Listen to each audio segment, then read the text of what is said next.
गायवादी राजनीति का चरम दौर है ये।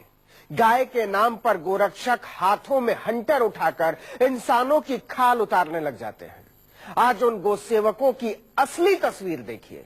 उस राज्य से जहां गौरक्षा का सबसे ज्यादा दंभ भरा जाता है, राजस्थान में सरकारी संरक्षण वाले जिस गौशाले में हजारों गायें पाली जा रही थी, उसमें झांकने तक नहीं जाते थे गोरक्षक।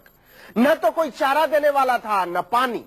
नतीजा, गौशाले में एक एक करके गायें मरती जा रही थी, उनकी लाशों से बदबू उठ रही थी और गोरक्षक गायों के नाम पर नोट छापने में व्यस्त थे।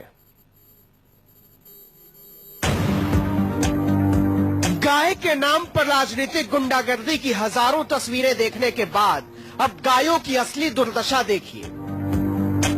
सड़कों पर गाय के नाम पर इंसानों की खाल तक उतार लेने वाले हैवान देख लें, उन हैवानों के हाकिम देख लें, उन हाकिमों के हुक्म देख लें और हुक्म की हुकूमत भी देख लें।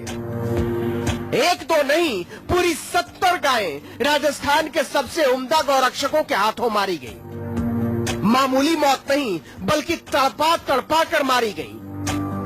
उन्हें चारा नहीं दिया गया, पानी की 2 बूंद तक नहीं दी गई। सड़कों की जिन गायों को गौरक्षा के नाम पर बाड़े में बांध दिया गया था, वो गायें बिना चारे पानी के मर गई।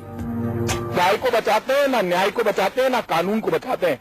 हालात बहुत खराब है। आज हमने यहाँ का दौरा किया, यहाँ रोज 500 गायें मर रही है। आज जब हम यहाँ पहुंचने वाले थे, सुबह से इन्होंने डंपर लगा दिए, ट्रैक्टर ले लेके मरी हुई गायों को उठाकर लेके, इसके बावजूद हमारे सामने 250 से ज्यादा गायें मरी हुई हमने देखी।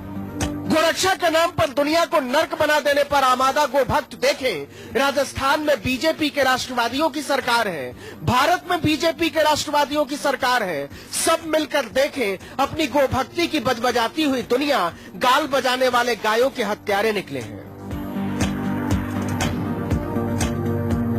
जयपुर के हिंगोनिया गौशाला की तस्वीरें हैं ये। राजस्थान सरकार ने गौसेवा के नाम पर इलाके का सबसे बड़ा गौसेवा केंद्र बनाया है, सड़कों से उठाकर गायों को आसरा देने के नाम पर। लेकिन गौसेवा के इस नाटक की पोल खुल गई है। गौसेवा का दावा करने वाले दरअसल दमड़ी के भूखे निकले। गायों का चारा खा गए, गायों का पानी पी गए, गायों की खल्ली खा गए और भूख के मारे, प्यास के मारे तड़प तड़प कर मर गई 70 गायें। कोई देखने वाला नहीं था।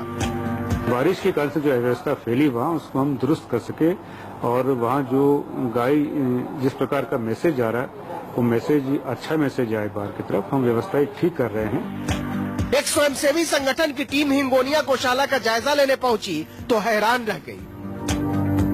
गायें बिना चारे पानी के दम तोड़ रही थी। गौशाला से इतनी भयानक बदबू उठ रही थी कि सांस लेना मुश्किल हो रहा था। ये वही हिंगोनिया गौशाला है जहां पिछले दिनों चारा घोटाले की खबर आई थी।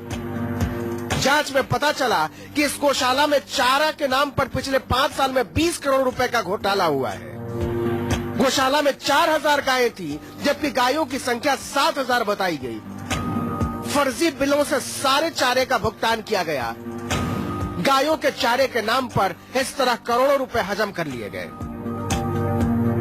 एसीबी की जांच में 60 ठेकेदारों के खिलाफ कार्रवाई की गई थी, लेकिन इसके बाद भी बेशर्म गोभक्तों का कलेजा नहीं पसीजा।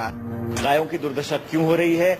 आप हिंदुत्व और गाय के नाम पर लोगों की भावना भड़काकर वोट लेते हो, लेकिन अधमरी और लाचार बेजुबान गाय अपना दम तोड़ रही हैं, तो सब मंत्री मुख्यमंत्री अपने मुंह पे ताला लगाए क्यों बैठे हैं? गायें प्यास से तड़पती रहीं, गोभक्त देखते रहे। गायें भूख से बिलखती रहीं, गोभक्त देखते रहे। गायें बेहाल होकर मरती रहीं, गोभक्त देखते रहे। गोभक्ति के इस हत्यारे राष्ट्रवाद में राजस्थान की बीजेपी हुकूमत ने ऐसा झंडा गाड़ा है कि इंसानियत के मामूली तकाजे भी करा उठे हैं। सच ये है कि सड़कों पर असलहे लेकर गायों की रक्षा में निकली गुंडों की टोली गौशालों में झांकने तक नहीं जाती। KJ Srivatsan, Jaipur, news 24।